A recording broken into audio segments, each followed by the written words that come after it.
بسم اللہ الرحمن الرحیم۔ السلام علیکم ورحمۃ اللہ وبرکاتہ۔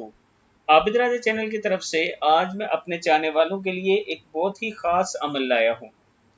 جو شخص بستر پر لیٹے اور یہ دعا پڑھے، اگر آپ چاہتے ہیں کہ آپ کی زندگی میں سکون ہو، آپ کی زندگی میں آسانیاں ہوں، مصیبتیں مسائل جو ہیں وہ ختم ہو جائیں، آپ کے رزق میں اضافہ ہو، ذہنی اور جسمانی اور دلی سکون ہو، تو ہر روز رات کو آپ جب بستر پر لیٹیں تو یہ جو قرآن پاک کی آیت مبارک ہے یہ 3 مرتبہ پڑھیں، اپنے جسم پر دم کریں اور پھر 3 مرتبہ پڑھ کر اپنی اولاد اور بیوی بچوں اور گھر والوں پر دم کر دیں۔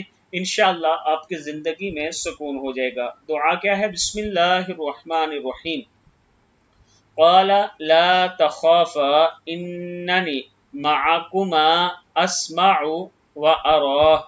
قال لا تخافا اننی معکما اسمع وارى۔ اللہ نے فرمایا ڈرو نہیں، میں تمہارے ساتھ ہوں، سن بھی رہا ہوں اور دیکھ بھی رہا ہوں۔ دعا ہے قال لا تخافا اننی معکما اسمع وارى۔ صدق اللہ العظیم۔